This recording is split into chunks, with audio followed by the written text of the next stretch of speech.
দুনিয়া তৃপ্ত করে না, দুনিয়ায় তৃপ্তি মিলে না বন্ধু। এটা তৃপ্তের জায়গা নয়, এটা তৃপ্ত হওয়ার জায়গা নয় বন্ধু। আল্লাহ তাআলা কোরআনে ওয়াদা দিছে, বান্দা জান্নাতে আইসো, তোমার আমি তৃপ্ত করে দেব, সুখে ভরে দেব। মা তাশতাহি আনফুসুকুম, যা দিল চাইবে বান্দা আমি সব দেব। তোমার চাওয়া শেষ হইলে ওয়ালাদাইনা মাজিদ, আমার কাছে আরো অগণিত আছে কোটি কোটি নিয়ামত, যেগুলো তুমি নামও জানো না, চিনেও না বান্দা। তুমি চাও নাই, আমি আল্লাহ নিজের থেকে আরো কোটি কোটি দেব। তুমি আইসো বান্দা, তুমি জান্নাতে আসো, তুমি সবর করো, অপেক্ষা করো। আল্লাহ আমাকেও বুঝার তৌফিক দান করেন, সবাইকে বুঝার তৌফিক দান করেন। আপনাদের এই মাহফিল আমি শুরু থেকেই বললাম কষ্টের আয়োজন। কষ্ট করে ভাবেন, নিজের ফিকির করেন, নিজের ভালো নিজের কল্যাণ ভাবতে শিখেন। আমি যে আয়াতগুলো পড়ছি এবার তর্জমা শোনেন, তাইলে আমার কথা শেষ। আয়াতগুলো মূল বক্তব্য হইল আল্লাহ তাআলা বলছেন এই পৃথিবী একদিন শেষ হবে, হাসরের মাঠ কায়েম হবে, মানুষগুলোর দুইটা অবস্থা হবে, কিছু আমার প্রিয় বান্দা হবে, কিছু নাফরমান বান্দা হবে। আল্লাহ তাআলা এই কথাটা খুব গুরুত্ব দিয়া কোরআনে বুঝাইছে, বান্দা এই রং রসের এই সৌন্দর্যময় পৃথিবী তোমার কাছে যত লোভনীয়ই মনে হোক, আকর্ষণীয় মনে হোক, তবে এটা নিশ্চিত যে তুমিও থাকবা না, দুনিয়াও থাকবে না। এই কথাটা মনে রাখো বান্দা। এটা যদি মনে রাখতে পারো তো জিন্দেগি সুন্দর হবে, জীবন সুন্দর হবে। এই জন্য কোরআনুল কারীমে আল্লাহ তাআলা খুব এই কথাটা বুঝাইতে চাইছে, বান্দা এই এত সুন্দর পৃথিবী দেখে তুমি যতই বিমোহিত হও, মুগ্ধ হও, তো মনে রাখো এটা থাকবে না, আমি একদিন ভেঙে ফেলব। ইদাস সামাউন ফাতারাত, আসমান ভেঙে চুরচুর হবে। বা ইদাল কাওয়াকিবুন তাসারাত, তারকারাজি খসে খসে পড়বে, পাহাড়গুলো উঠতে থাকবে তুলার মতো।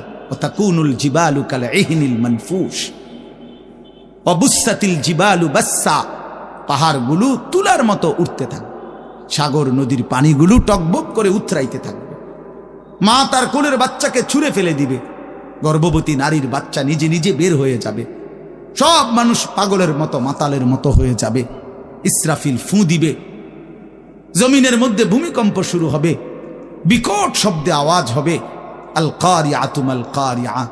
আল্লাহ তাআলা এই কথাগুলো বহুভাবে বহু আয়াতে বুঝাইতে চাইছেন, বুঝাইয়া বলছেন, বান্দা একদিন তুমিও শেষ হবা, আমার এই সৃষ্টি জগৎ শেষ হবে, হাসরের মাঠ কায়েম হবে। তো এখানেও আল্লাহ তাআলা বলছেন, কাল্লা ইদা দুক্কাতিল আরদু দাক্কান দাক্কা, সাবধান বান্দা, মনে রেখো এই জমিন একদিন চূর্ণ বিচূর্ণ হয়ে যাবে। কি হবে বলেন না? ওইখানে একটা কথা আছে, লম্বা কথা, অতুহিব্বুনাল মালা হুব্বান জাম্মা।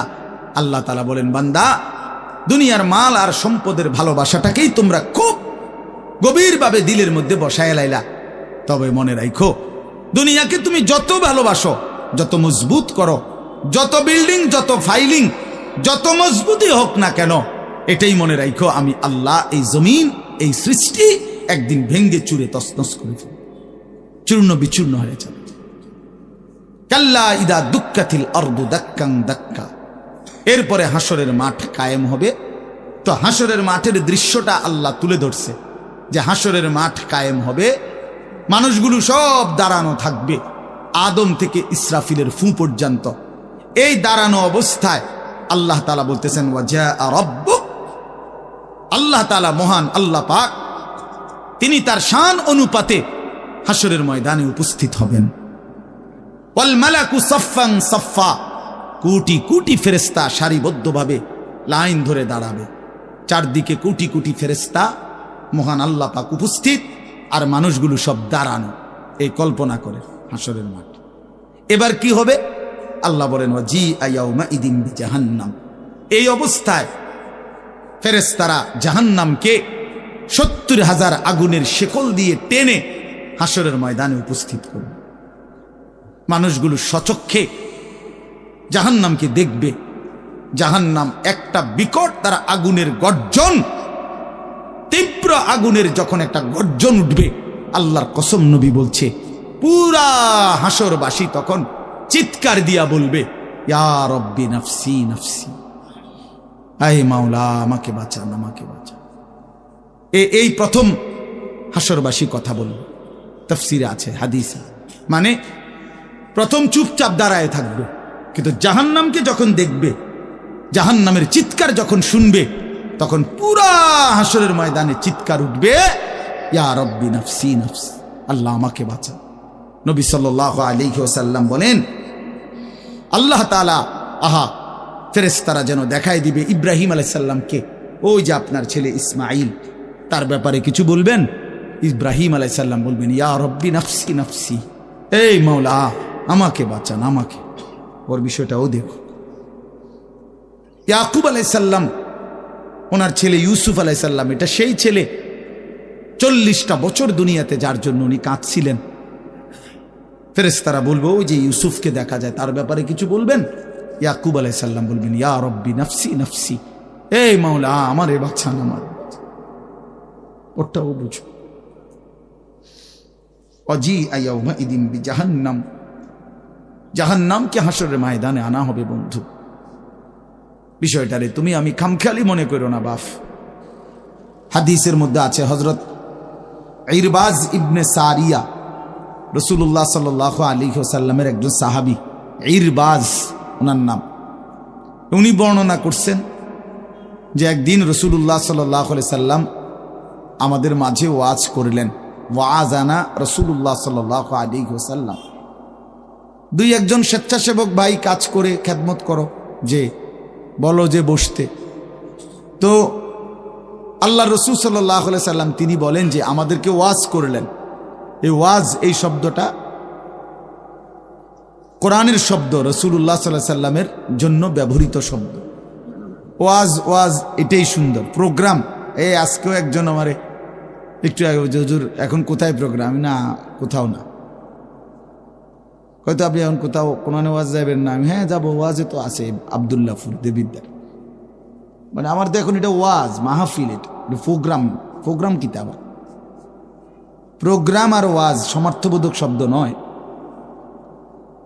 ওয়াজের ইংরেজি না প্রোগ্রাম, ওয়াজ ওয়াজি, এটাই। তার মানে প্রোগ্রাম তো যে কোনো অনুষ্ঠানকে বলে, খানা দানা, যে কোনো আড্ডা, এটাও তো একটা প্রোগ্রাম।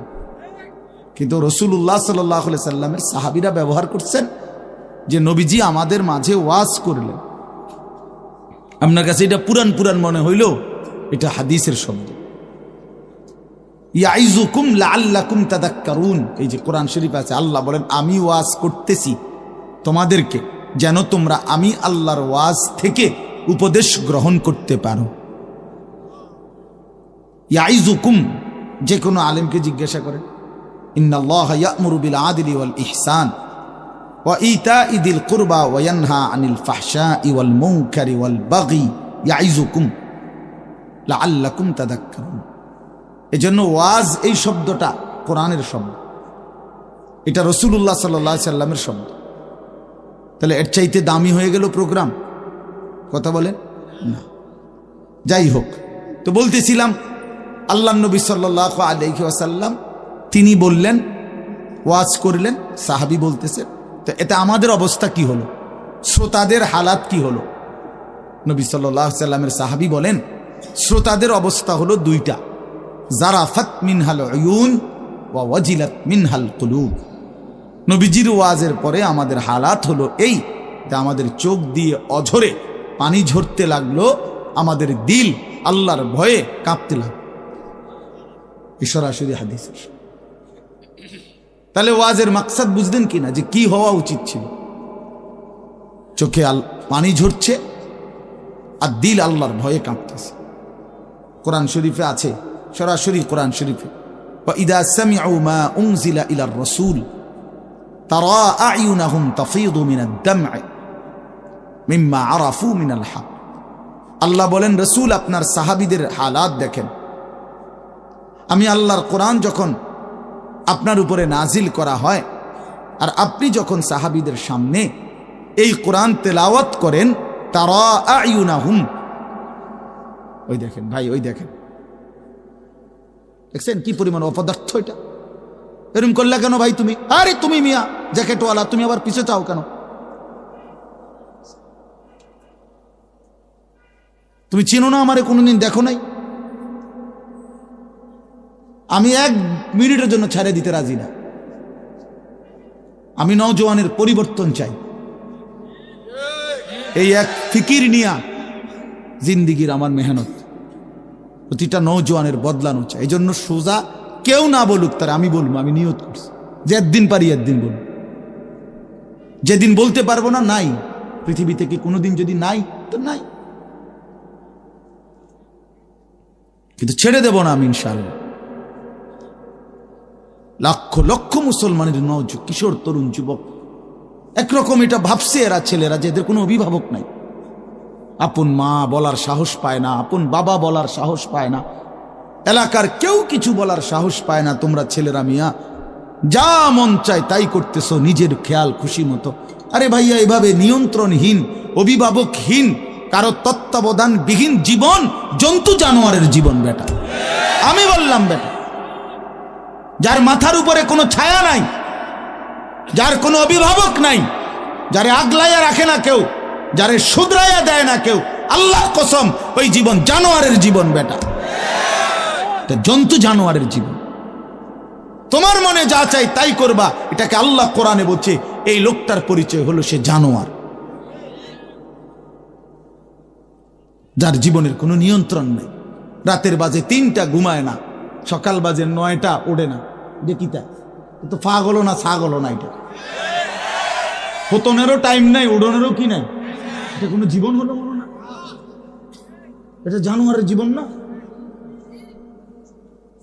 সারা রাত, রাতের 3টা বাজে মোবাইলে উলঙ্গ ছবি দেখতেছে। আস্তাগফিরুল্লাহ, আস্তাগফির। স্বাভাবিকভাবে জি বলো ভাই, রসিকতা করো না, তামাশা করো না। বিকট আওয়াজে যেই বলারও দরকার নেই, স্বাভাবিক শুনতে থাকো ভাইয়া। এই জন্য আমি বললাম ভাই, রাগ হইও না, আল্লাহ তোমারও বরকত দান করেন। কিন্তু আমার বলার উদ্দেশ্য হলো আমাদের পরিবর্তন দরকার, সংশোধন দরকার, আমাদের জিন্দিগি সাজানো দরকার। আমি এই কথাটাই বলতেছিলাম যে মাহফিলের মাকসাদ বিবেক জাগানো, দিল জাগানো, দিল জাগানো, অনুভূতি সৃষ্টি করা। যাহা আমি কি করছি, আমি কি করছি, আসলে আমার কি করা উচিত ছিল। তাইলে কোরআনুল কারীমের মধ্যে আল্লাহ তাআলা বলছেন, আল্লাহর কথা শুনলে সাহাবীদের চোখ দিয়ে তারা আয়ুনাহুম তাফিদু মিনাদ দাম'i, নবী আপনি দেখবেন আপনার সবগুলো সাহাবীর চোখ থেকে অঝরে পানি ঝরছে, কাঁদতেছে। আল্লাহর কোরআন শুনলে সাহাবীরা কাঁদতেন। কোরআন শরীফে একটা সূরা আছে 29 পারা, সূরা দাহার, কোরআন শরীফের 75 নম্বর সূরা, 76 নম্বর সূরা। এই সূরাটা ছোট্ট একটা সূরা। এই সূরার মধ্যে জান্নাতের অসাধারণ বর্ণনা আছে। যেদিন এই সূরাটা নাজিল হয়েছে, নবীজি উপস্থিত সাহাবী যারা ছিল সামনে, তখন জিব্রাইল মাত্র নাজিল করছে, নবী সাল্লাল্লাহু আলাইহি সাল্লাম সাহাবীদের সামনে শুনাইছে এটা, এই সূরাটা। এই সূরার মধ্যে জান্নাতের খুব সুন্দর বর্ণনা আছে, সূরা দাহার। তো এই সূরার এই জান্নাতের বর্ণনা শুইনা এইখানে বসা একজন সাহাবী, কালো, রজুলুন আসওয়াদ, তাফসিরে আছে, উনি ছিলেন একদম কালো রঙের সাহাবী, সহজ সরল সাহাবী। এইখানে বসেই একটা চিৎকার দিছে জান্নাতের আকাঙ্ক্ষায়, ওইখানে ইন্তেকাল করছে। আল্লাহর নবী সাল্লাল্লাহু আলাইহি সাল্লাম বলছেন, লাকাদ আখরাজা নাফসা সাহিবিকুম আশ-শাওকু ইলাল জান্নাহ, তোমাদের সাথী জান্নাতের শৌক আগ্রহে জীবন দিয়ে দিল। দেখো, जान दिए दिलो जान, निकल जाए दम तेरे कदमों के नीचे, यही दिल की हसरत, यही दिल की आरज़ू है। আল্লাহর প্রিয় বান্দারা এটা বলে যে হে বড় মাওলা, আপনার কদমের নিচে জীবন দিয়ে দিলাম। এটাই ছিল দিলের তামান্না, এটাই ছিল দিলের আফসোস, আহাজার। সাহাবায়ে কেরাম যখন আল্লাহর জন্য শহীদ হইতেন, অসংখ্য সাহাবীদের জীবনীতে আছে, যুদ্ধের ময়দানে যখন শহীদ হইতেন রক্ত মাখা শরীর নিয়া, শেষ মুহূর্তে সাহাবীরা একটা কথাই শুধু বলতেন, ফুস্তু ওয়া রাব্বিল কাবা, কাবার রবের কসম আমি কামিয়াব হয়ে গেলাম, আমি সফল। ফুস্তু অর্থ হলো আমি সফল হয়ে গেলাম, সফল হয়ে গেলাম। তার মানে শহীদ ব্যর্থ হয় নাই, শহীদ কি হয়েছে? সফল হয়েছে। শহীদ জীবন পেয়েছে, নতুন করে জীবন পেয়েছে। এই জন্য আমার ভাই, আল্লাহর জন্য আল্লাহর কথা শুনলে দিলের হালাত এমনই হওয়ার কথা। হাদিসের মধ্যে আছে হযরত আব্দুল্লাহ ইবনে মাসউদ রাদিয়াল্লাহু তাআলা আনহু, তিনি বলছেন যে একদিন নবীজি আমাকে বলছেন কোরআন শরীফ তেলাওয়াত করে শুনাইতে, নবীজিকে শুনাইতে। হযরত আব্দুল্লাহ ইবনে মাসউদ রাদিয়াল্লাহু তাআলা আনহু বলেন, আমি সূরা নিসা, এই সূরার প্রথম 40টি আয়াত একটানা নবীজিকে মাথা নোয়ায়া আদবের সাথে নবীজিকে শুনাইতেছিলাম। 40টা আয়াত পর্যন্ত যখন তেলাওয়াত করলাম, হযরত আব্দুল্লাহ ইবনে মাসউদ বলেন, নবী সাল্লাল্লাহু আলাইহি সাল্লাম তখন বলেন, হাসবুকাল আন, এখন থামো। তো 40 আয়াত পরে যখন আমি থামলাম, হযরত আব্দুল্লাহ ইবনে মাসউদ বলেন, ফালতাফাত্তু ইলাইহি, আমি নবীজির দিকে চোখ তুলে তাকালাম, ফাইদা আইনাহু তাদরিফান, তিনি বলেন আল্লাহর কসম আমি দেখতে পাইলাম আল্লাহ নবী সাল্লাল্লাহু আলাইহি সাল্লামের দুই চোখ দিয়ে অঝরে পানি ঝরছে। তিনি বহুতক্ষণ ধরে কাঁদতেছেন।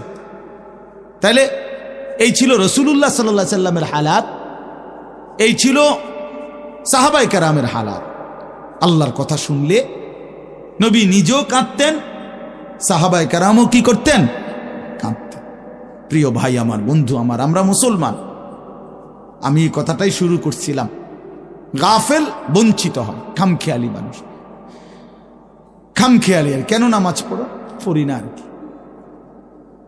পড়ি না, মসজিদে যাইতে ভাল লাগতেছে না, কেরুম লাগতেছে, কি জানি কেরুম জানি লাগতেছে, কেরুম লাগতেছে, এরুম আর কেরুম, পাগল কোথাকার বেটা, কেরুম লাগতেছে এটাও কই তারস না, তুই তো একটা অপদার্থ মানুষ বেটা, এটা কোনো কথা হইল? এই জন্য বললাম, মানে আসল কথা হইল গাফেল, খামখেয়ালি। কোরআন শরীফে আছে যত লোক জাহান্নামে যাবে, আল্লাহর কসম ভাইয়া শোনো, যত লোককে আল্লাহ জাহান্নামে ফেলবে, আল্লাহ কোরআনে স্পষ্ট বলছে সবগুলোর পরিচয় হলো উলাইকা হুমুল গাফিলুন, এগুলো গাফেল। কোরআন শরীফের আয়াত, উলাইকা হুমুল গাফ, ওয়ালাকাদ যারানা লি জাহান্নামা কাসীরাম মিনাল জিন্নি ওয়াল ইনস, আমি অসংখ্য অগণিত জিন আর মানুষ দিয়ে জাহান্নামকে পূর্ণ করব। আল্লাহ বলেন এই সবগুলো নাফরমানের পরিচয় উলাইকা হুমুল গাফিলুন, এরা গাফেল, এরা গাফেল ছিল, খামখেয়ালি করছে, খামখেয়ালি। আমি নয়তো হায়াত দিয়েছি, আওয়ালাম নুআম্মিরকুম মা ইয়াতাযাক্কারু ফীহি মান তাযাক্কারা। আল্লাহ তাআলা জাহান্নামীকে বলবে, এই জাহান্নামী বান্দা, মনে তো করো যেটুকু হায়াত দিলে আমার বন্দিগি করতে পারতাম, এটুকু হায়াত, এটুকু সময় আমি তো তোমাকে দিয়েছি বান্দা। তুমি বলো কোন সময়টা, কোন সুযোগটা আমি দেই নাই বান্দা, বলো বলো বান্দা। 1টা বাজে জোহরের আজান হইছে, 3:45 বাজে আসরের আজান হইছে, 3.5 ঘন্টা তো 12 রাকাত বা 10 রাকাত জোহরের নামাজ পড়তে কি 3.5 ঘন্টা লাগে? বলেন বলেন। তাইলে যুবক কেন নামাজ পড়লাম? তুমি কি হায়াত পাও নাই? তুমি কি সুযোগ পাও নাই? 4 রাকাত ফজরের নামাজ পড়তে কি 1 ঘন্টা সময় লাগে? তো আল্লাহ তাআলা কি সময় দেয় নাই? আল্লাহ কি হায়াত দিল না? কেন না ফরমানি করলেন? বন্ধু আমার, আল্লাহ বলবেন এই কথা, আওয়ালাম নুআম্মিরকুম, বলো বান্দা আমি কি তোমাকে হায়াত দেইনি? আমি কি তোমাকে সময় দেই নাই? কোরআন শরীফে আছে আল্লাহ বলছেন এটা। কোরআন শরীফে আছে আল্লাহ বলছেন জাহান্নামী চিৎকার করবে আর বলবে, আল্লাহ একটু সময় দেন, একটু বিরতি দেন, 1টা মিনিট কদ্দুর আমারে জিরাইতে দেন, আমি পারতেছি না মালিক, আগুনে এই মালিক, আমার শরীরটা জইলা পুরা ছাই হয়ে গেছে, আমি আর পারছি না মাওলা, আমার একটু বিরতি দেন, 10টা মিনিট কদ্দুর বিরতি দেন, এই আগুন আমি সইতে পারছি না।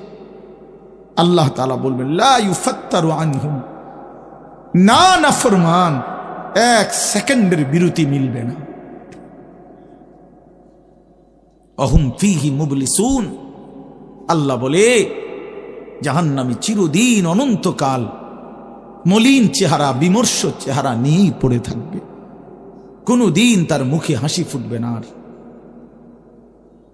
ওমা যালামনাহুম ওয়ালাকিন কানু হুমুজ জালিমিন, আল্লাহ তখন বলবে নাফরমান জাহান্নামী, আমি তো তোমার উপরে জুলুম করি নাই বান্দা, তুমি তো নিজেই নিজের উপরে জুলুম করেছিলে, আমি জুলুম করি নাই। আমি যতগুলো হুকুম করেছি, যতগুলো নিষেধ করেছি বান্দা, প্রতিটা হুকুম পালন করার যোগ্যতাও আমি শরীরে দিয়েছি। তুমি যদি রুকু করতে না পারতা আমি বলতাম না, তুমি যদি সেজদা করতে না পারতা তাইলে আমি হুকুম করতাম না। আমি তো গাছকে বলি নাই সেজদা করতে, তোমারে বলছি। আমি তো মাছকে বলি নাই সেজদা করতে, তোমাকে বলেছি, কারণ তোমাকে তো যোগ্যতাও দিয়েছি। ইন্না হাদাইনাহুস সাবিলা, আল্লাহ বলেন আমি তো বুঝাইবার জন্য আমার পক্ষ থেকে প্রতিনিধিও পাঠিয়েছি, আমি তো বুঝবার জন্য আসমানি কিতাবও দিয়েছি, নবীও দিলাম, রসুলও দিলাম, ওলামায়ে কেরামকেও দিলাম, কিতাবও দিলাম, শরীরেও মানার যোগ্যতা দিলাম, তাইলে কেন পারলা না বান্দা? নামাজ পড়ার যোগ্যতাও আছে, বুঝাইয়া বলার লোকও আছে, বুঝবার মতো কিতাবও আছে, কেন পড়লেন না বলেন? আপনারা যে কেউ যদি সিদ্ধান্ত নেন 2 রাকাত নামাজ পড়বেন, তাহলে আপনাদের শরীরে পড়ার যোগ্যতা আছে কিনা? আপনারা যদি সিদ্ধান্ত নেন কিভাবে পড়ব, তো এই কথা বুঝাইয়া বলার জন্য কোনো আলেম আছে কিনা? যদি বলেন কোরআন থেকে কইলেন, তো এটা দেখানোর মতো কিতাব আছে কিনা? তো কি সমস্যার কারণে পারলেন না? বন্ধু বলেন, প্রিয় ভাই বলো, আমার নওজোয়ান সন্তানরা বলো, ভাইয়া কি কারণে পারলা না? আজকের সারাদিনে 5 ওয়াক্ত নামাজ কেন পড়তে পারলা না দোস্ত?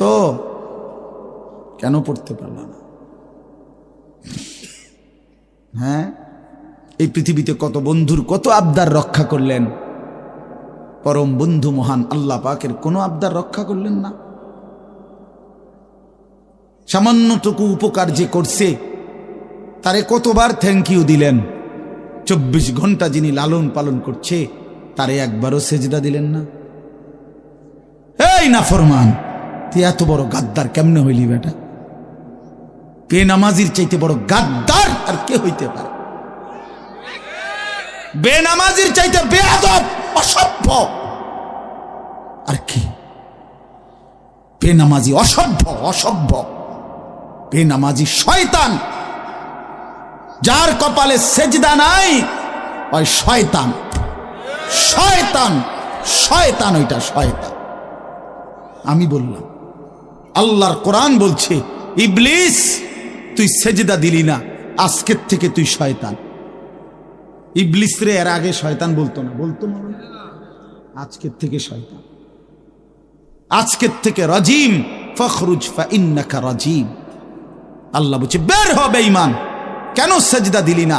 ফা ইন্নাকা রাজিম, আজকের থেকে ইবলিস তুই অভিশপ্ত।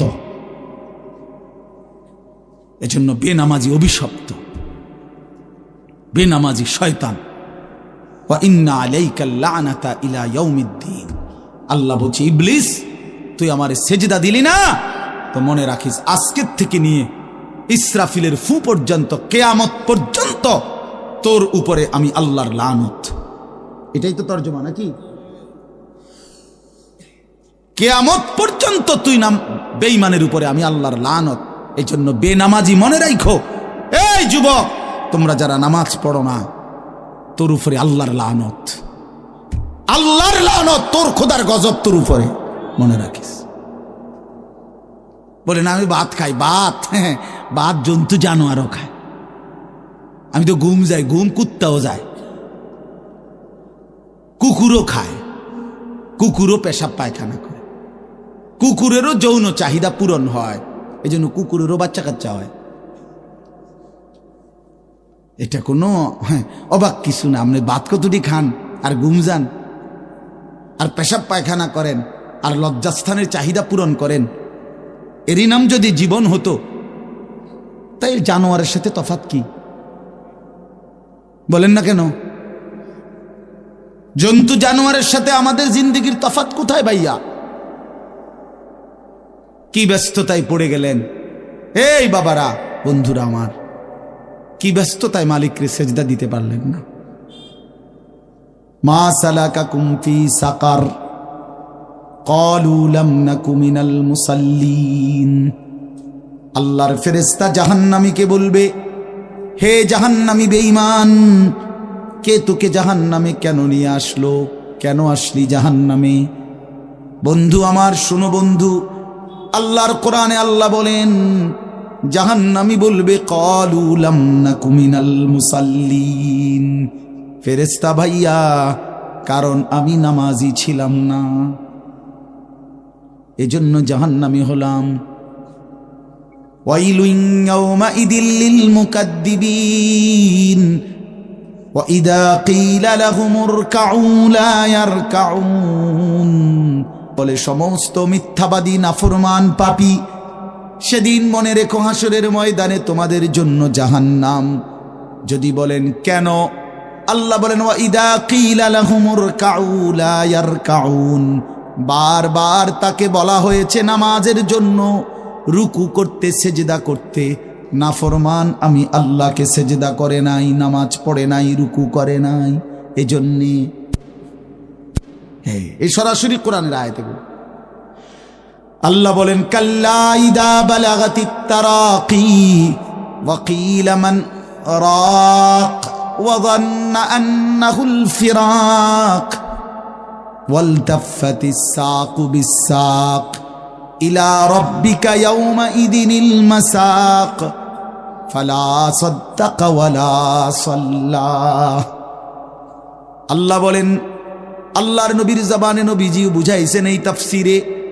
নবীজি বলছেন উম্মত, কোন নাফরমান পাপীর জান কবজের সময় মালাকুল মউত আজরাইল তার রুহুটা তার কলিজা থেকে একটা টান দিয়ে ছিঁড়ে ফেলবে। ছিঁড়লেই রুহুটা এসে কণ্ঠনালীর কাছে আটকায় যাবে, এই গলার কণ্ঠনালীতে। কাল্লা ইদা বালাগাতিত তারাকি, কণ্ঠনালীতে যখন নাফরমানের রুহু আটকায় যাবে, তো আজরাইল ধৈরা টাইনা ছিঁড়া টুকরা টুকরা করে এরপরে এই রুহুটাকে ছিঁড়া ভিড়া বাইর করে। তো কোরআনে আল্লাহ বলছে কেন এমন এমন নির্মম মৃত্যু হলো, কেন তার কলজা ছিঁড়া ফেললো, আজরাইল তার রুহুটা ছিন্ন ভিন্ন করে দিল, এমন করলো কেন?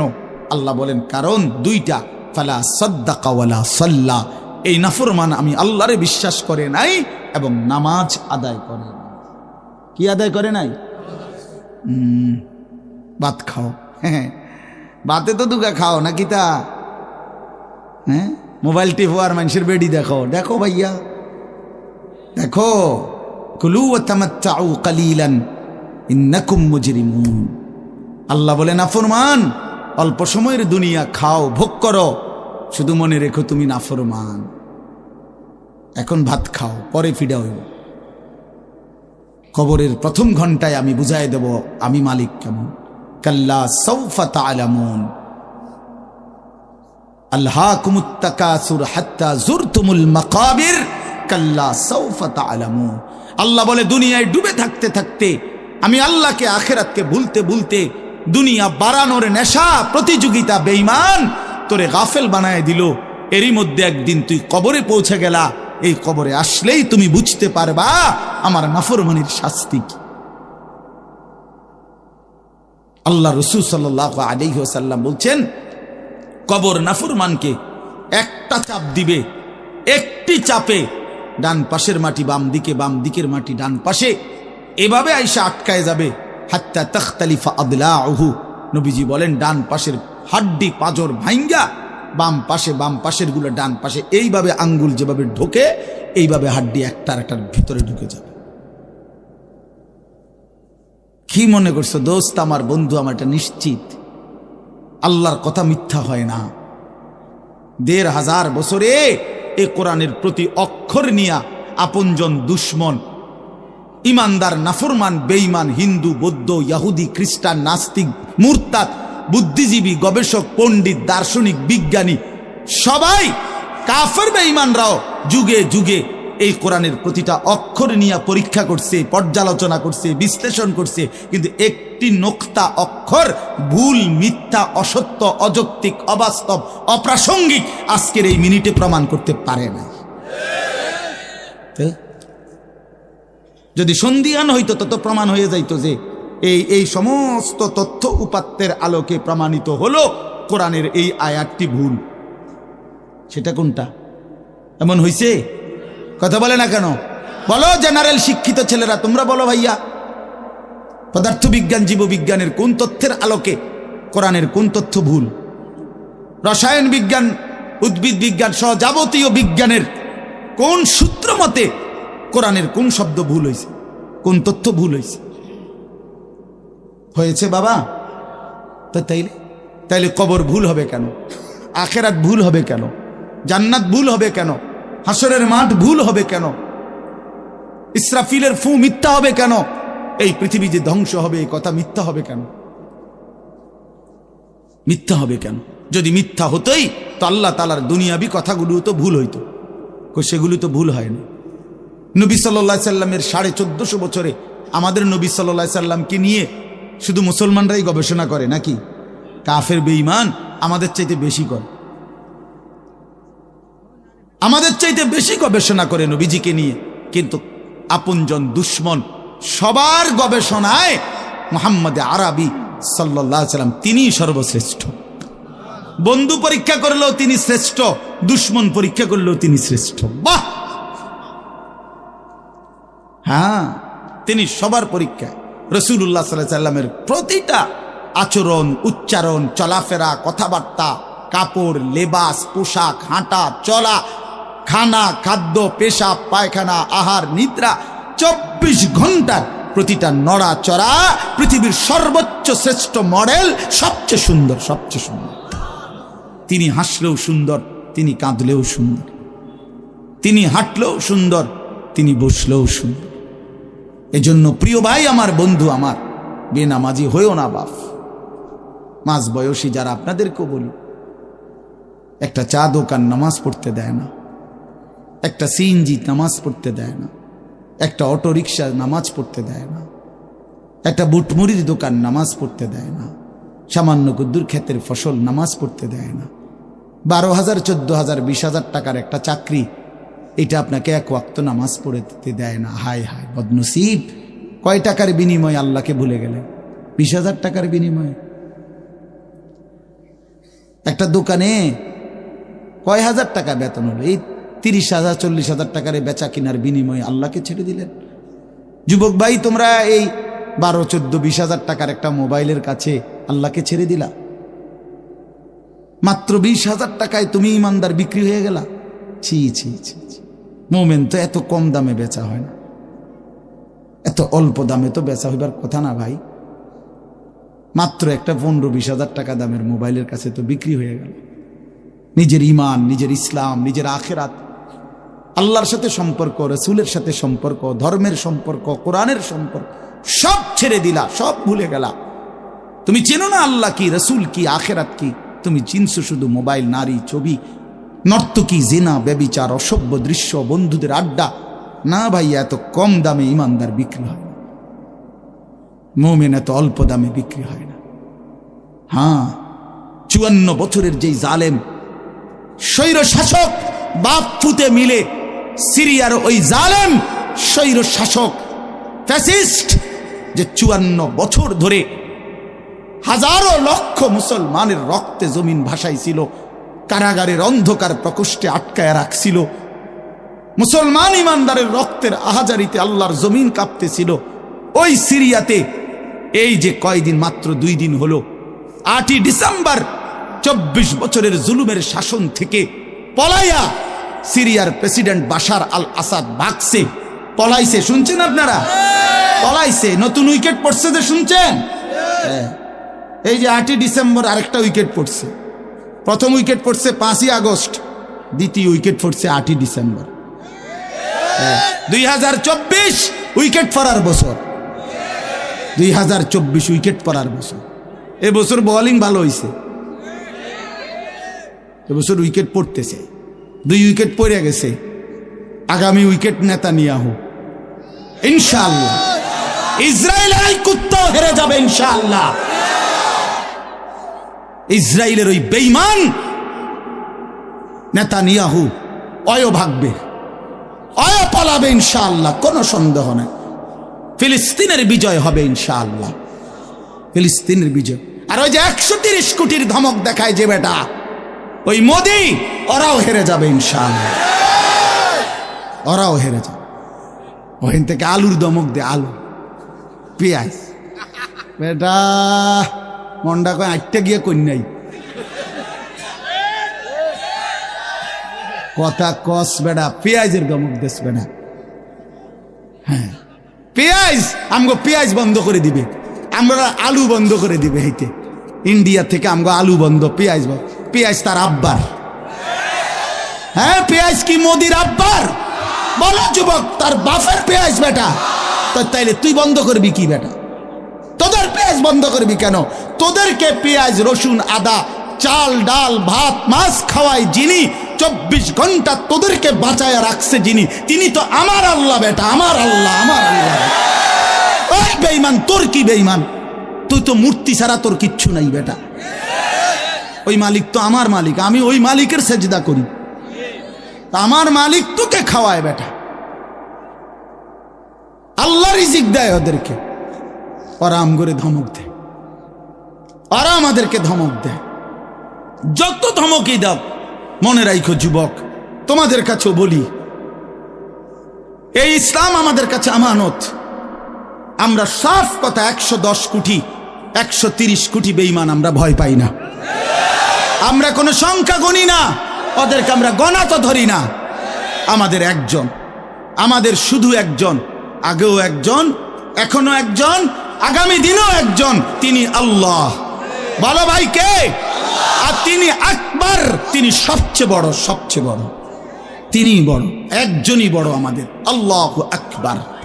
বলো ভাই, সবাই বলো, জোরসে বলো ভাই, আল্লাহু আকবার, আল্লাহু আকবার, আল্লাহু আকবার। বলো বলো, আওয়াজ করে বলো, বলো বলো। বেঈমান শুনুক, কাঁটা তারের বেড়ার থেকে শুনুক বেঈমান। বড় স্লোগান দাও, আল্লাহ বড়, আল্লাহু আকবার, আল্লাহু আকবার, আল্লাহু আকবার। আল্লাহই বড়, আল্লাহই বড়, আল্লাহই বড়। 110 কোটিকে আমরা হিসাব করি না। ইনশাআল্লাহ এই বাংলাদেশের ইমানদার মুসলমান আমরা কলিজার খুন দিয়ে হলো মাতৃভূমির প্রতি ইঞ্চি জমিন আমরা হেফাজত করব ইনশাআল্লাহ, ইনশাআল্লাহ। সোজা কথা, কোনো সন্দেহ নাই, এতে কোনো সন্দেহ না। আমার মতো 2, 4, 10, 50 হাজারের রক্তে জমিন হয়তো ভাসবে, কিন্তু এদেশেও ইনশাআল্লাহ কালেমার পতাকা উঠবে ইনশাআল্লাহ। হ্যাঁ, এদেশে হিন্দু থাকবে, কোনো অসুবিধা নাই। আমরা কোনো সময় আমরা তাদের উপরে জুলুম করি নাই, কিন্তু জবাই যুবক মনে রাখো, এ কথার উপরে প্রতিবাদ করতেই হবে যে ইসকনের গুন্ডারা, সন্ত্রাসীরা এই দেশে থাকতে পারবে না। ইসকন সন্ত্রাসী, ইসকন গুন্ডা, গুন্ডা, হিন্দু গুন্ডা, হিন্দু সন্ত্রাসী। অতএব ইসকনের অন্তর্ভুক্ত কোন হিন্দু সন্ত্রাসী গুন্ডা এদেশে থাকতে পারবে না। এদেশে সাধারণ হিন্দুরা থাকুক, কোনো আপত্তি নাই। আমরা কোনোদিন তাদের উপরে কোনো জুলুম করি নাই, কেউ করে নাই, কেউ করে নাই, কেউ করে নাই। 5ই আগস্টের পরে ওদের মন্দির আমাদের মুসলমানের সন্তানরা পাহারা দিছে, আর বিনিময়ে তার প্রতিদানে বেঈমান আমাদের মুসলমান শহীদ অ্যাডভোকেট সাইফুল ইসলাম আলিফকে জবাই করে দিয়েছে। এই ছিল বিনিময়, এই ছিল প্রতিদান। তোমরা যুবক ফিরে আসো ভাইয়া, আগামীর সম্ভাবনা ভাই আমার, এটা মনে রাখো ভাইয়া, আগামীর সম্ভাবনা নিশ্চিত ইসলামের। সারা বাংলাদেশ হিসাব ধরো না, সারা পৃথিবী মিলাইয়া ধরো। বাংলাদেশ সারা পৃথিবী সহ ভাবো, সারা পৃথিবীতে ইনশাআল্লাহ মজলুমের বিজয়, সারা পৃথিবীতে ইমানদারের বিজয় হচ্ছে এবং হবে ইনশাআল্লাহ, হবে। আগামীর সময়টা মাহাদি এবং দাজ্জালের লড়াই হবে ইনশাআল্লাহ। ঈমান এবং কুফরের জিহাদ হবে ইনশাআল্লাহ। সেই জিহাদে, সেই যুদ্ধে ইসলামের জন্য জান বাজি রাখতে নওজোয়ান রেডি থাকতে হবে ইনশাআল্লাহ। আল্লাহ তাআলা প্রতিটা যুবককে কবুল করে নেন। মোবাইলের ওই আড্ডা, নারীর আড্ডা, জুয়ার আড্ডা বন্ধু, সুখ আসবে না। আমি অনুরোধ করলাম, কতজন নারী দরকার তোমার? সারা দিন রাত নাচ গান ছবি, এই উলঙ্গ দৃশ্য বন্ধু সুখ দেয় না। মদের আড্ডা, জুয়ার আড্ডায় সুখ হয় না, সুখ হয় না ভাই আমার। কোনো হারামখোর সুখে নাই। একটা সুদখোর, ঘুষখোর, বাটপার এই ওজনে কম দেয়, ধোকাবাজি করে, প্রতারণা করে, হারাম রোজগার করে, একটা হারামখোর সুখে নাই। আমি চ্যালেঞ্জ করলাম, একটা সুদখোর, কিস্তিখোর, হারামখোর সুখে নাই। একটা নেশাখোর জুয়ারি সুখে নাই, সুখে নাই। বেপর্দা নারী একটাও সুখে নাই, একটাও না, একটাও না।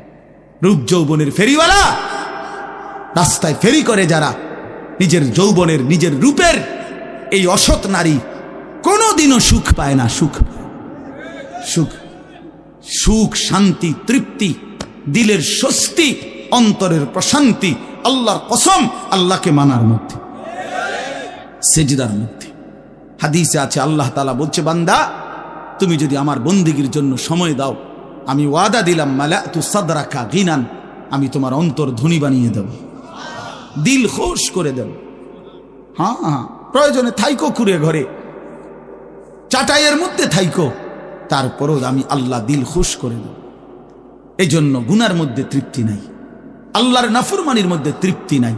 সবাই ছেলেরা, ভাইয়া, অনেক ছেলে মাশাআল্লাহ, অনেক নওজোয়ান। প্রিয় ভাই, তুমি ফিরে আসো, তুমি নামাজ পড়ো, তুমি নামাজ পড়ো, তুমি আল্লাহকে রাজি করো। মোবাইলের আড্ডা, জুয়ার আড্ডা, নারীর আড্ডা ছেড়ে দাও। যে চাহিদা আল্লাহ দিছেন, আমি প্রতিদিন বলি ভাই, এই বলতে বলতে ক্লান্ত হয়ে গেছে। যে চাহিদা আল্লাহ দিছেন, সে চাহিদা পূরণের ব্যবস্থাও আল্লাহ রাখছেন। তৃষ্ণা যিনি দিছেন, পানি তিনিই দিছেন। যিনি ক্ষুধা, খাবারের চাহিদা দিয়েছেন, তিনি হালাল খাবারের ব্যবস্থাও রাখছেন। ঠিক লজ্জাস্থানের যে চাহিদা, এটা আল্লাহ তাআলাই দিয়েছেন, সেটা পূরণের জন্য হালাল স্ত্রী আল্লাহই ব্যবস্থা রাখছেন। তুমি ওয়েট করো, অপেক্ষা, কুত্তার মতো হইও না। সারাদিন বেডি, নারী, ছবি, না, এই তো জানোয়ারের স্বভাব। মাথালুহু কামাথালিল কালব ইন তাহমিল আলাইহি ইয়ালহাস আও তাতরুকহু ইয়ালহাস। আল্লাহ বলছেন নাফরমান কুত্তার মতো। সরাসরি কোরআন শরীফের আয়াত। রাগ করার সিস্টেম, রাগ করে যাবেন কার লগে রাগ করবেন? হ্যাঁ, হুজুর এত বড় কথা না, হুজুর এত বড় কথা কইছে না, আল্লাহ বলছে। সহ্য হয়নি আমনের? কার লগে রাগ করবেন আপনি? আল্লাহ বলছে ফামাসালুহু কামাসালিল কালব, নাফরমান কুত্তার মতো। কালব অর্থ কি? কুকুর। ইন তাহমিল আলাইহি ইয়ালহাস আও তাতরুকহু ইয়ালহাস, মানে কি? আল্লাহ বলছে তার উপরে যদি বোঝা চাপায় দেয়, তাইলেও সে জিহ্বা বাইর করে দেয়, আর যদি বোঝা সরায় দেয়, তারপরও জিহ্বা বাইর করে দেয়। লুভিয়ে থাকে, জিহ্বা বাইর করে থাকে। তার মানে তার তামাম দুনিয়া দিলেও সে আরো দুনিয়া চায়, আবার না দিলেও এই আফসুসে করে। তো তৃপ্তি হলো কই? তৃপ্তি হলো কই? দুনিয়া তৃপ্ত করে না, দুনিয়ায় তৃপ্তি মিলে না বন্ধু। এটা তৃপ্তের জায়গা নয়, এটা তৃপ্ত হওয়ার জায়গা নয় বন্ধু। আল্লাহ তাআলা কোরআনে ওয়াদা দিছে, বান্দা জান্নাতে আইসো, তোমার আমি তৃপ্ত করে দেব, সুখে ভরে দেব। মা তাশতাহি আনফুসুকুম, যা দিল চাইবে বান্দা আমি সব দেব। তোমার চাওয়া শেষ হইলে ওয়ালাদাইনা মাজিদ, আমার কাছে আরো অগণিত আছে কোটি কোটি নিয়ামত, যেগুলো তুমি নামও জানো না, চিনো না বান্দা। তুমি চাও নাই, আমি আল্লাহ নিজের থেকে আরো কোটি কোটি দেব। তুমি আইসো বান্দা, তুমি জান্নাতে আসো, তুমি সবর করো, অপেক্ষা করো। আল্লাহ আমাকেও বুঝার তৌফিক দান করেন, সবাইকে বুঝার তৌফিক দান করেন। আপনাদের এই মাহফিল, আমি শুরু থেকেই বললাম, কষ্টের আয়োজন। কষ্ট করে ভাবেন, নিজের ফিকির করেন, নিজের ভালো নিজের কল্যাণ ভাবতে শিখেন। আমি যে আয়াতগুলো পড়ছি এবার তর্জমা শুনেন, তাইলে আমার কথা শেষ। আয়াতগুলো মূল বক্তব্য হইল আল্লাহ তাআলা বলছেন এই পৃথিবী একদিন শেষ হবে, হাসরের মাঠ কায়েম হবে, মানুষগুলোর দুইটা অবস্থা হবে, কিছু আমার প্রিয় বান্দা হবে, কিছু নাফরমান বান্দা হবে। আল্লাহ তাআলা এই কথাটা খুব গুরুত্ব দিয়া কোরআনে বুঝাইছে, বান্দা এই রং রসের এই সৌন্দর্যময় পৃথিবী তোমার কাছে যত লোভনীয়ই মনে হোক, আকর্ষণীয় মনে হোক, তবে এটা নিশ্চিত যে তুমিও থাকবা না, দুনিয়াও থাকবে না। এই কথাটা মনে রাখো বান্দা, এটা যদি মনে রাখতে পারো তো জিন্দেগি সুন্দর হবে, জীবন সুন্দর হবে। এই জন্য কোরআনুল কারীমে আল্লাহ তাআলা খুব এই কথাটা বুঝাইতে চাইছে, বান্দা এই এত সুন্দর পৃথিবী দেখে তুমি যতই বিমোহিত হও, মুগ্ধ হও, তো মনে রাখো এটা থাকবে না, আমি একদিন ভেঙে ফেলব। ইযাস সামাউন ফাতারাত, আসমান ভেঙে চুরচুর হবে। ওয়া ইদাল কাওয়াকিবুন তাসারাত, তারকারাজি খসে খসে পড়বে, পাহাড়গুলো উঠতে থাকবে তুলার মতো। ওয়া তাকুনুল জিবালু কাল ইহনিল মানফুশ ওয়া বুসাতিল জিবালু বাসসা, পাহাড়গুলো তুলার মতো উঠতে থাকবে, সাগর নদীর পানিগুলো টকবক করে উথরাইতে থাকবে। মা তার কোলের বাচ্চাকে ছুঁড়ে ফেলে দিবে, গর্ভবতী নারীর বাচ্চা নিজে নিজে বের হয়ে যাবে, সব মানুষ পাগলের মতো মাতালের মতো হয়ে যাবে। ইসরাফিল ফু দিবে, জমিনের মধ্যে ভূমিকম্প শুরু হবে, বিকট শব্দে আওয়াজ হবে। আল কারিআতু মাল কারিআ, আল্লাহ তাআলা এই কথাগুলো বহুভাবে বহু আয়াতে বুঝাইতে চাইছেন, বুঝাইয়া বলছেন, বান্দা একদিন তুমিও শেষ হবা, আমার এই সৃষ্টি জগৎ শেষ হবে, হাসরের মাঠ কায়েম হবে। তো এখানেও আল্লাহ তাআলা বলছেন, কাল্লা ইদা দুক্কাতিল আরদু দাক্কান দাক্কা, সাবধান বান্দা, মনে রেখো এই জমিন একদিন চূর্ণ বিচূর্ণ হয়ে যাবে। কি হবে বলেন না? ওইখানে একটা কথা আছে, লম্বা কথা, অতুহিব্বুনাল মালা হুব্বান জাম্মা। আল্লাহ তাআলা বলেন, বান্দা দুনিয়ার মাল আর সম্পদের ভালোবাসাটাকেই তোমরা খুব গভীরভাবে দিলের মধ্যে বসায় লাইলা। তবে মনে রাখো, দুনিয়াকে তুমি যত ভালোবাসো, যত মজবুত করো, যত বিল্ডিং, যত ফাইলিং, যত মজবুতই হোক না কেন, এটাই মনে রাখো আমি আল্লাহ এই জমিন, এই সৃষ্টি একদিন ভেঙ্গে চুরে তছনছ করে ফেলব, চূর্ণ বিচূর্ণ হয়ে যাবে। কাল্লা ইদা দুক্কাতিল আরদু দাক্কান দাক্কা। এরপরে হাসরের মাঠ কায়েম হবে। তো হাসরের মাঠের দৃশ্যটা আল্লাহ তুলে ধরছে যে হাসরের মাঠ কায়েম হবে, মানুষগুলো সব দাঁড়ানো থাকবে, আদম থেকে ইসরাফিলের ফু পর্যন্ত। এই দাঁড়ানো অবস্থায় আল্লাহ তাআলা বলতেছেন, ওয়াজা রাব্বুক, আল্লাহ তাআলা মহান আল্লাহ পাক, তিনি তার শান অনুপাতে হাসরের ময়দানে উপস্থিত হবেন। ওয়াল মালাকু সাফফান সাফফা, কোটি কোটি ফেরেশতা সারিবদ্ধভাবে লাইন ধরে দাঁড়াবে, চারদিকে কোটি কোটি ফেরেশতা, মহান আল্লাহ পাক উপস্থিত, আর মানুষগুলো সব দাঁড়ানো। এই কল্পনা করে হাসরের মাঠ। এবার কি হবে? আল্লাহ বলেন, ওয়াজিআ ইয়াউমাইদিন বিজাহান্নাম। এই অবস্থায় ফেরেশতারা জাহান্নামকে ৭০,০০০ আগুনের শেকল দিয়ে টেনে হাসরের ময়দানে উপস্থিত করবে। মানুষগুলো সচক্ষে জাহান্নামকে দেখবে। জাহান্নাম একটা বিকট তারা আগুনের গর্জন, তীব্র আগুনের যখন একটা গর্জন উঠবে, আল্লাহর কসম নবী বলছে, পুরা হাসরবাসী তখন চিৎকার দিয়া বলবে, ইয়া রব্বি নাফসি নাফসি, আয় মাওলা আমাকে বাঁচান, আমাকে বাঁচান। এই প্রথম হাসরবাসী কথা বলবে।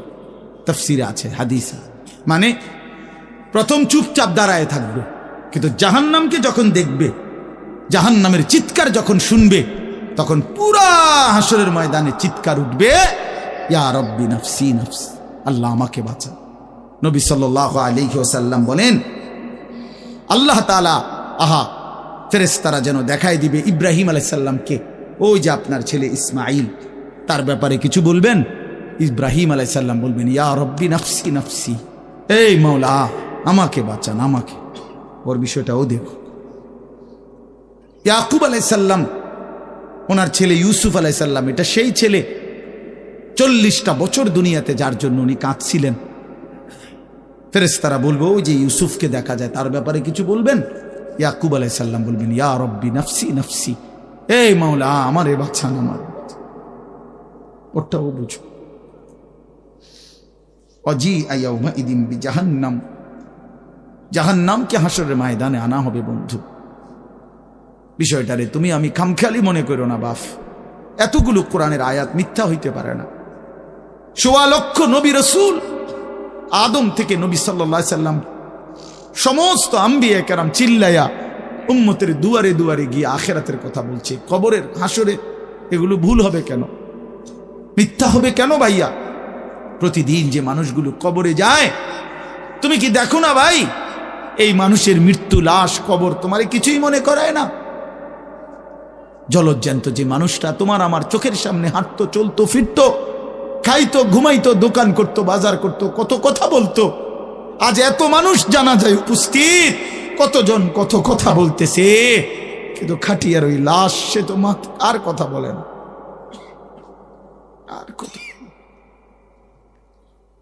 আর কথা বলে না। আমি তো আমার বাবার লাশ দেখছি, আমার বাপ সারা জীবন দেখতাম, আব্বারে দেখছি আমি বুঝাওয়ার পরে সারাক্ষণ বলতো আমার সময় নাই, সময় নাই। আমার মসজিদ, আমার স্কুল, যে বাবারে দেখতাম ফজরের পর থেকে রাত 11 তো দৌড়াইতেন, শুধু ব্যস্ত ছিল, সেই বাপ একদিন স্তব্ধ হয়ে গেছে।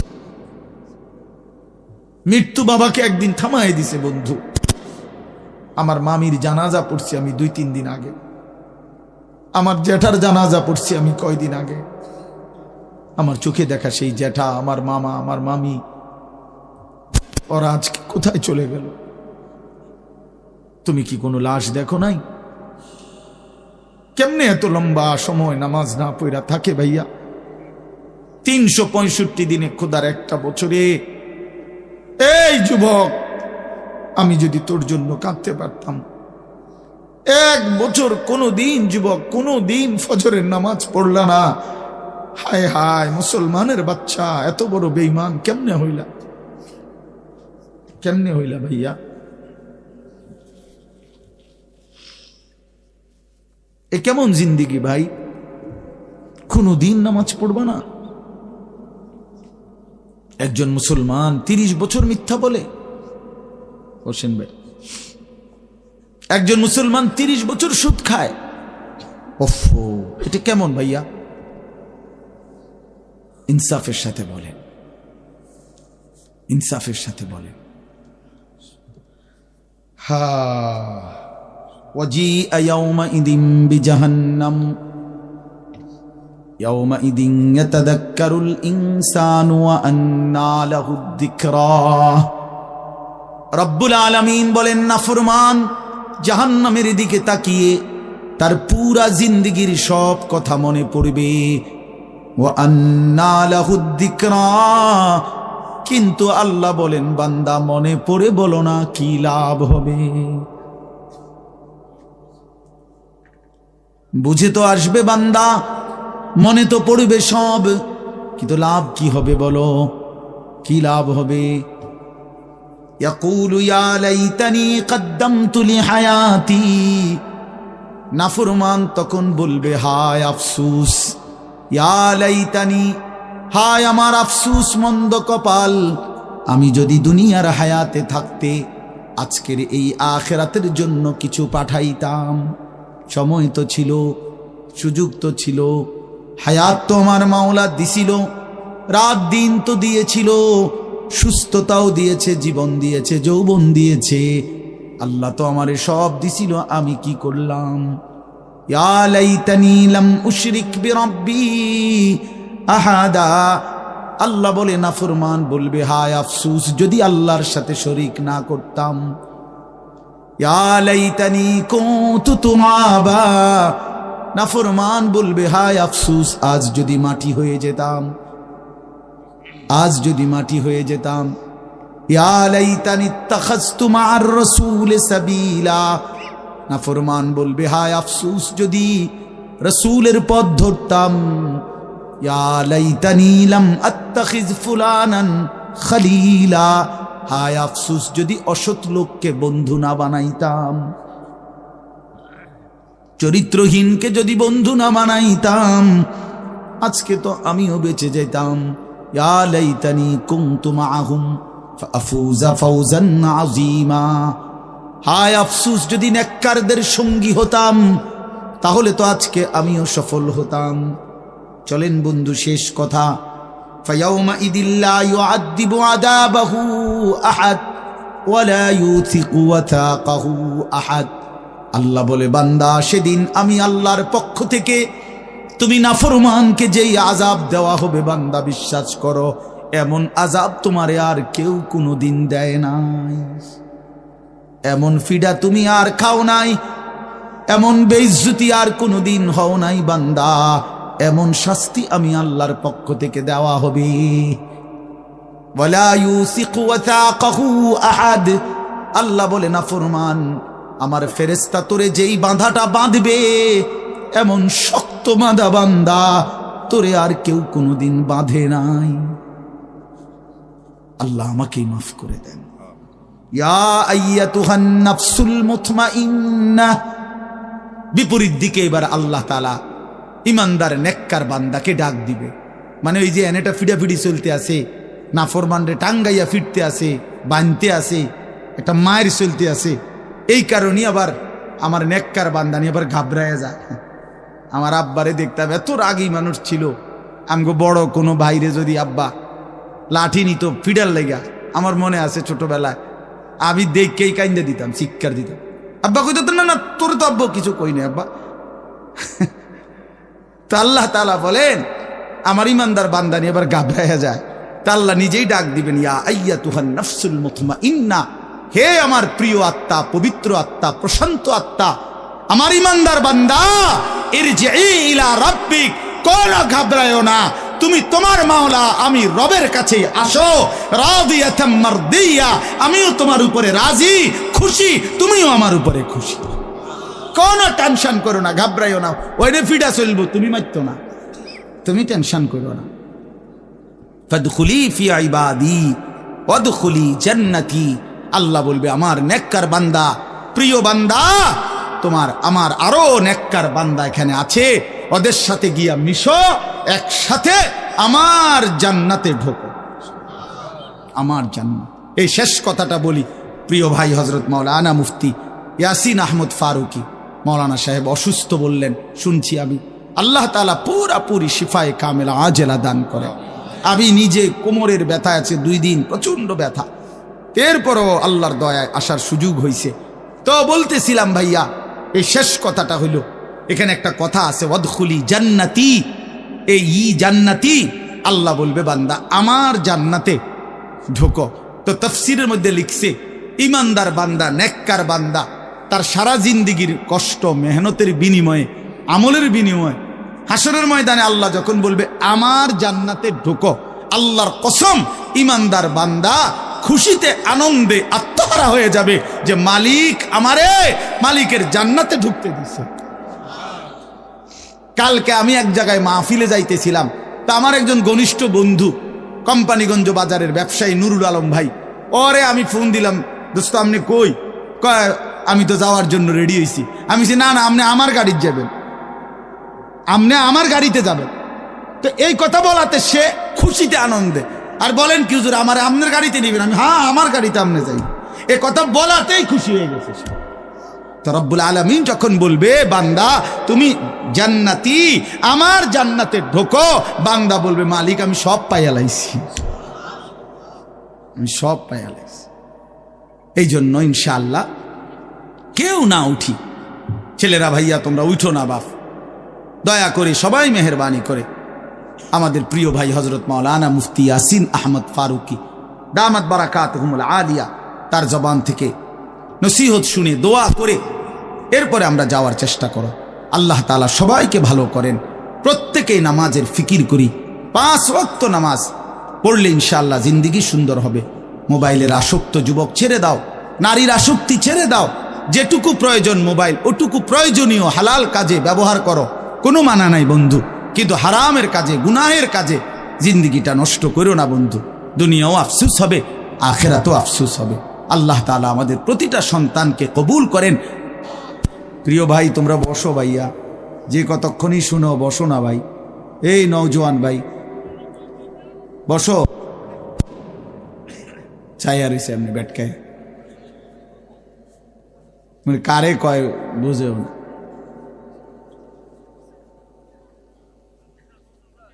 বসেন সবাই।